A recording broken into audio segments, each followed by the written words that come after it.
नमस्कार और the deep dive में आपका स्वागत है। कभी कभी अदालत का कोई फैसला सिर्फ एक केस का नतीजा नहीं होता, वो एक बयान होता है, समाज के लिए एक संदेश। बिल्कुल। आज हमारे पास जो मामला है वो उत्तर प्रदेश के बहराइच से है, और यकीन मानिए ये जितना सीधा दिखता है उतना है नहीं। बिल्कुल सही कहा। पहली नजर में देखें तो ये दुर्गा प्रतिमा विसर्जन के दौरान हुए सांप्रदायिक दंगे और उसमें हुई एक हत्या का मामला लगता है। हाँ। लेकिन जब अदालत एक आरोपी को फांसी और 9 को उम्र कैद की सजा सुनाती है तो समझना पड़ता है कि ये मामला एक आम हत्या के केस से इतना अलग क्यों हो गया। और यही आज की हमारी पड़ताल का मकसद है। हम सिर्फ ये नहीं देखेंगे कि क्या हुआ, बल्कि ये समझने की कोशिश करेंगे कि अदालत की नज़र में इस अपराध का असली चेहरा क्या था। सही। ऐसा क्या था इस केस में जिसने इसे इतनी गंभीर सजा के लायक बना दिया। तो चलिए हमारे पास जो जानकारी है उसके आधार पर इस पूरे घटनाक्रम की तह तक चलते हैं। हाँ, क्योंकि असली कहानी तथ्यों के पीछे छिपे इरादों में है। तो कहानी शुरू होती है 13 अक्टूबर 2024 को। जगह थी बहराइच का महानगर और महसी इलाका। माहौल था दुर्गा प्रतिमा विसर्जन का। अब ये ऐसे मौके होते हैं जहां जश्न भी होता है और अक्सर एक किस्म का तनाव भी हवा में होता है। बिल्कुल। और ऐसे जुलूस कई बार सांप्रदायिक रूप से संवेदनशील इलाकों में एक फ्लैश पॉइंट बन जाते हैं। सही। जरा सी चिंगारी की जरूरत होती है। और यहाँ ठीक वही हुआ। जो जानकारी है उसके मुताबिक जुलूस के दौरान 2 समुदायों के बीच कहासुनी हुई और वो देखते देखते एक बड़ी झड़प में बदल गई। हाँ, पत्थरबाजी, नारेबाजी, मतलब माहौल तेजी से बिगड़ने लगा। और इसी अफरा तफरी और हंगामे के बीच वो हुआ जिसने सब कुछ बदल दिया। राम गोपाल मिश्रा नाम के एक व्यक्ति को गोली मार दी गई। और ये कोई एक्सीडेंटल फायरिंग नहीं थी। पुलिस के अनुसार उन पर कई गोलियां चलाई गई। कई गोलियां? हाँ, जिससे उनकी मौत पर ही मौत हो गई। ये एक सोची समझी हत्या थी जो उस जलते हुए माहौल में पेट्रोल डालने जैसी थी। यहाँ पर एक बात समझना जरूरी है। क्या ये हिंसा सिर्फ उस एक हत्या तक सीमित रही? नहीं, और यही इस केस का सबसे अहम पहलू है। ये हत्या एक अकेली घटना नहीं थी, वो एक ट्रिगर थी। एक ट्रिगर? हाँ। इस एक मौत ने पहले से भड़की हुई हिंसा को एक भयानक दंगे में बदल दिया। इसके बाद पूरे इलाके में बड़े पैमाने पर आगजनी शुरू हो गई। घरों और दुकानों को चुन चुनकर निशाना बनाया गया। मतलब ये कि एक व्यक्ति की हत्या का असर पूरे समुदाय की सुरक्षा पर पड़ा। इसने एक डर और अविश्वास का माहौल बना दिया होगा। बिल्कुल। ये अब सिर्फ राम गोपाल मिश्रा की हत्या का केस नहीं रह गया था। ये पूरे समाज की शांति पर, उसके आपसी भाईचारे पर एक हमला बन चुका था। और जब ये मामला अदालत के सामने पहुंचा तो उनके सामने सिर्फ एक लाश नहीं थी, बल्कि एक जलता हुआ शहर और डरे हुए लोग भी थे। इसी पूरे संदर्भ ने अदालत के फैसले की नींव रखी। तो इस भयानक पृष्ठभूमि के साथ जब मामला अदालत में पहुंचा तो न्याय की प्रक्रिया कैसे आगे बढ़ी? फैसला क्या आया? ये जानना बहुत जरूरी है, क्योंकि फैसला काफी सख्त था। मामले में कुल 13 आरोपी थे। 13? हाँ। और लंबी सुनवाई के बाद अदालत ने अपना फैसला सुनाया। और उस फैसले के मुख्य बिंदु क्या थे?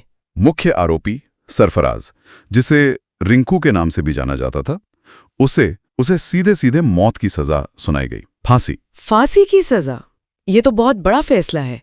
और बाकी आरोपियों का क्या हुआ? सरफराज के अलावा 9 और लोगों को दोषी पाया गया और उन सभी को आजीवन कारावास यानी उम्र कैद की सजा दी गई। और बाकी 3 लोगों को सबूतों के अभाव में बरी कर दिया गया, जो यह भी दिखाता है कि अदालत ने हर आरोपी की भूमिका को अलग अलग परखा है। लेकिन मौत की सजा भारतीय कानून में ये तो हर केस में नहीं दी जाती। इसके लिए तो बहुत ही ठोस वजह होनी चाहिए। अदालत ने इसे किस आधार पर सही ठहराया? यहीं पर इस केस का सबसे दिलचस्प कानूनी पहलू सामने आता है कि श्रेणी में रखा। अच्छा, रेयरेस्ट ऑफ द रेयर।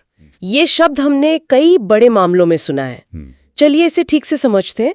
कानून की नजर में इसका असली मतलब क्या होता है? रेयरेस्ट ऑफ द रेयर का मतलब है विरलों में से भी विरला मामला। ये सिद्धांत सुप्रीम कोर्ट ने स्थापित किया था। इसका सार ये है कि मौत की सजा सिर्फ और सिर्फ उन मामलों में दी जानी चाहिए जहां अपराध इतना बर्बर हो, इतना क्रूर हो और समाज की अंतरात्मा को इस कदर झकझोर दे कि उम्र कैद की सजा भी कम लगने लगे। ये तो एक बहुत ऊंची दहलीज है। हाँ, ये एक ऐसी लक्ष्मण रेखा है जिसे बहुत ही असाधारण परिस्थितियों में ही पार किया जाता है। तो बहराइच की अदालत ये कह रही थी कि राम गोपाल मिश्रा की हत्या जिस तरह से और जिन हालात में हुई वो इस विरलों में से विरले अपराध की परिभाषा में फिट बैठती है। एकदम सही। अदालत का मानना था कि ये सिर्फ एक इंसान का कत्ल नहीं था, ये उससे कहीं ज्यादा था। और यहीं से हम अपनी चर्चा के सबसे गहरे हिस्से में आते हैं। आखिर क्यों? ऐसा क्या था इस हत्या में जो उसे इतना असाधारण बना गया? हाँ, यही सबसे बड़ा सवाल है। आइए इसे खोलकर समझते हैं। अदालत के तर्क के पीछे क्या वजहें थीं? देखिए, जैसा हमारे स्रोतों से पता चलता है, अदालत के नजरिए के पीछे दो मुख्य स्तंभ थे। पहला और सबसे महत्वपूर्ण, अपराध का मकसद। मकसद? हाँ, अदालत ने इसे एक व्यक्ति की हत्या के तौर पर देखा ही नहीं। तो फिर किस तौर पर देखा? उन्होंने इसे सार्वजनिक व्यवस्था यानी पब्लिक ऑर्डर पर एक सीधा हमला माना। ये एक बहुत बड़ा फर्क है। अच्छा। अदालत का मानना था कि ये गोली सिर्फ राम गोपाल मिश्रा को मारने के इरादे से नहीं चलाई गई थी। इसका एक बड़ा और ज्यादा खतरनाक मकसद था। ये तो एक बहुत ही शक्तिशाली फर्क है। मतलब गोली भले ही एक इंसान को लगी, पर निशाना पूरा समाज और उसकी शांति थी। बिल्कुल, आपने एकदम सही पकड़ा। अदालत ने पाया कि इस हत्या का असली उद्देश्य भीड़ को और भड़काना था। दो समुदायों के बीच की नफरत को चरम पर ले जाना और पूरे इलाके की शांति को भंग करना था। तो जब कोई हत्या एक हथियार बन जाती है सांप्रदायिक आग फैलाने के लिए, तो वो एक व्यक्तिगत अपराध नहीं रह जाती, वो समाज के खिलाफ एक साजिश बन जाती है। मैं इसे समझने के लिए एक एनालॉजी सोच रही हूँ। ये कुछ ऐसा है जैसे दो लोगों के बीच लड़ाई में किसी एक का दूसरे को घूंसा मारना और किसी का भीड़ भरे बाजार में बम फोड़ देना। बेहतरीन एनालॉजी है। दोनों में हिंसा है, पर दूसरे का मकसद सिर्फ चोट पहुंचाना नहीं, बल्कि दहशत फैलाना और व्यवस्था को तोड़ना है। बिल्कुल। अदालत ने भी इसे कुछ इसी तरह देखा। उन्होंने कहा कि यह हत्या समाज के आपसी भाईचारे को तोड़ने के लिए की गई थी। ये एक आतंकवादी कृत्य जैसा है, जिसका लक्ष्य शारीरिक नुकसान से ज्यादा मनोवैज्ञानिक भय पैदा करना होता है। सही। ठीक है, तो पहला पारंग हुआ अपराध का मकसद, जो व्यक्तिगत ना होकर सामाजिक था। और दूसरा स्तंभ क्या था? दूसरा स्तंभ था खुद मुख्य आरोपी सरफराज, उसकी भूमिका। हाँ। अदालत ने सिर्फ हत्या के अंतिम एक्ट को नहीं देखा, उन्होंने पूरी तस्वीर देखी है। मतलब सरफराज पर सिर्फ हत्या का आरोप नहीं था। हाँ, उस पर दंगे भड़काने और अवैध हथियार इस्तेमाल करने जैसे और भी कई गंभीर आरोप थे। सही। अदालत के सामने जो सबूत पेश किए गए, उनसे एक ऐसी तस्वीर बनी जिसमें सरफराज सिर्फ एक कातिल नहीं, बल्कि उस पूरी हिंसा का एक तरह से कहें तो सूत्रधार था। अच्छा। वो सक्रिय रूप से दंगे भड़काने में, भीड़ को उकसाने में और कानून व्यवस्था को चुनौती देने में शामिल था। हाँ। तो जब आप किसी व्यक्ति की ऐसी भूमिका देखते हैं जो न केवल हत्या करता है, बल्कि उस हिंसा की आग को हवा भी देता है, तो उसकी जिम्मेदारी कई गुना बढ़ जाती है। बिल्कुल। मतलब अदालत ने उसके पूरे किरदार को तोला, न कि सिर्फ एक घटना को। जी। उन्होंने देखा कि वो उस पूरी तबाही की कहानी में कहाँ खड़ा था। निश्चित रूप से अदालत ने सभी कड़ियों को जोड़ा। दुर्गा विसर्जन का जुलूस, फिर सांप्रदायिक झड़प, उस झड़प के बीच एक व्यक्ति की हत्या, और फिर उस हत्या के बाद बड़े पैमाने पर दंगे और आगजनी, और इस पूरी चेन के केंद्र में मुख्य आरोपी की भूमिका।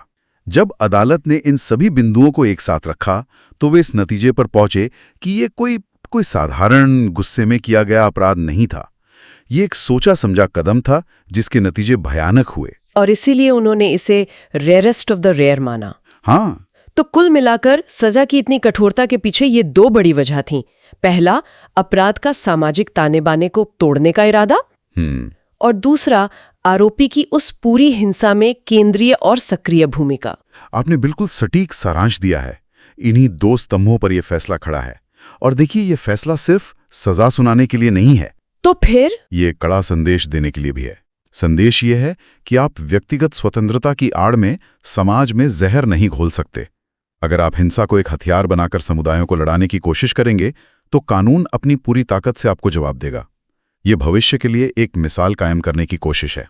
आज के इस पूरी बातचीत से ये एकदम साफ है कि बहराइच का ये फैसला सिर्फ राम गोपाल मिश्रा की हत्या का मामला नहीं है। ये उससे कहीं ज्यादा गहरा और व्यापक है।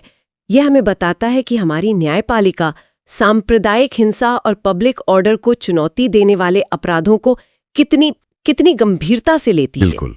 ये फैसला दिखाता है कि कानून की नज़र में एक हत्या और समाज की शांति की हत्या में फर्क है, और जब दोनों अपराध एक साथ होते हैं तो सजा भी असाधारण होती है। वाकई इस मामले की परतों को खोलने से हमें कानून के काम करने के तरीके के बारे में बहुत कुछ सीखने को मिला। और ये मामला हमारे लिए एक बहुत ही जरूरी सवाल भी छोड़कर जाता है, एक ऐसा सवाल जिस पर हम सबको सोचना चाहिए। वो क्या है? सवाल यह है कि जब कोई अपराध किसी भीड़ या दंगे के बीच होता है तो एक व्यक्ति की अपनी जिम्मेदारी और उस भीड़ की मानसिकता के असर के बीच की पतली रेखा वो कहाँ खींची जाती है। अक्सर ये दलील दी जाती है कि मैं तो भीड़ का हिस्सा था, या जो सब कर रहे थे मैंने भी वही किया। ये एक बहुत ही गहरा और जरूरी सवाल है। एक इंसान जो शायद अकेले में कभी कोई हिंसा ना करे, वो भीड़ का हिस्सा बनकर इतना क्रूर कैसे हो जाता है? इस फैसले ने इस सवाल का एक कानूनी जवाब तो दे दिया है। अदालत ने साफ कर दिया कि आप भीड़ का बहाना बनाकर अपनी व्यक्तिगत जिम्मेदारी से बच नहीं सकते। सही। आपके हाथ में पत्थर है या बंदूक है तो उसकी जिम्मेदारी भी आपकी ही है, चाहे आपके आसपास 1000 लोग ही क्यों ना खड़े हों। तो कानून का रुख तो स्पष्ट है। कानूनी तौर पर हाँ, लेकिन ये हमारे लिए एक सामाजिक और मनोवैज्ञानिक सवाल छोड़ जाता है।